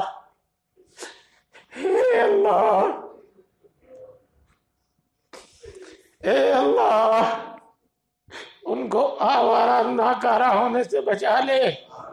اے اللہ ان کو آوارہ ناکارہ ہونے سے بچا لے۔ اے اللہ ان کو بری عادتوں سے بچا لے۔ اے اللہ ان کو بری عادتوں سے بچا لے۔ اے اللہ ان کو بہترین صفات اور بہترین قابلیتیں عطا فرما۔ اے اللہ ہمارے گھر میں چین، سکون اور سکینہ نازل فرما، اپنی رحمتیں اور برکتیں نازل فرما، آپس میں اتفاق اور اتحاد پیدا فرما، ہمارے آپسی جھگڑے ختم فرما، خصوصاً ماں باپ اور اولاد کے آپسی جھگڑے ختم فرما، خصوصاً میاں بیوی کے آپسی جھگڑے ختم فرما۔ اے اللہ مال جان ایمان عزت و آبرو کی حفاظت فرما۔ اے اللہ مال جان ایمان عزت و آبرو کی حفاظت فرما، کسی ظالم کو ہم پر مسلط نہ فرما، کسی بے رحم کو ہم پر مسلط نہ فرما۔ اے اللہ جو ناجائز مقدمات میں پھنسے ہوئے ہیں ان کو باعزت بری فرما، اور جو اپنے حق کے لیے لڑ رہے ہیں ان کو ان کا حق عطا فرما۔ اے اللہ حق کو پہچاننے، ماننے اور عمل کرنے کی ہمیں توفیق نصیب فرما، ہمیشہ سچ بولنے کی توفیق نصیب فرما۔ اے اللہ ہمیشہ انصاف کرنے کی توفیق اور طاقت عطا فرما، ہمیشہ انصاف کرنے کی توفیق اور طاقت عطا فرما۔ اے اللہ مرتے دم تک دین حق دین اسلام پر ثابت قدم فرما، اور اپنے اپنے مقررہ وقت پر ایمان پر خاتمہ فرما۔ اے اللہ ایمان پر خاتمہ فرما، اے اللہ ایمان پر خاتمہ فرما، اے اللہ ایمان پر خاتمہ فرما، مرتے وقت کلمہ نصیب فرما، مرتے وقت کلمہ نصیب فرما۔ اے اللہ زندگی اور موت کے فتنوں سے حفاظت فرما، زندگی اور موت کے فتنوں سے حفاظت فرما۔ اے اللہ موت کی سختی سے حفاظت فرما، قبر کے عذاب سے حفاظت فرما، میدان حشر کی سختیوں سے حفاظت فرما۔ اے اللہ تو اپنے بہت سے بندوں کو عرش کا سایہ دے گا، ہمیں بھی عرش کا سایہ نصیب فرما۔ اے اللہ تو اپنے بہت سے بندوں کو بغیر حساب کے بخشے گا، اے اللہ ہم سب کو بغیر حساب کے معاف فرما دیجئے، ہم سب کو بغیر حساب کے بخش دیجئے۔ اے اللہ جہنم سے حفاظت فرما، اے اللہ جہنم سے حفاظت فرما، اے اللہ جہنم سے حفاظت فرما، جنت الفردوس میں جگہ عطا فرما، اپنے نبی کا پڑوس عطا فرما۔ اے اللہ پوری امت مسلمہ کی مغفرت فرما، ہمارے ماں باپ کی مغفرت فرما، ہمارے بیوی بچوں کی مغفرت فرما، اے اللہ ہمارے بہن بھائیوں کی مغفرت فرما۔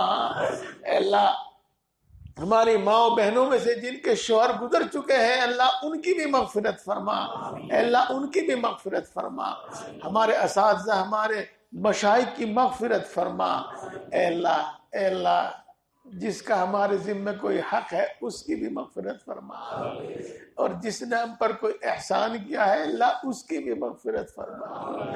اے اللہ امت کے اندر بیداری اور سمجھداری پیدا فرما، امت کے اندر اتفاق اور اتحاد پیدا فرما، اسلام اور مسلمانوں کو عزت اور غلبہ نصیب فرما۔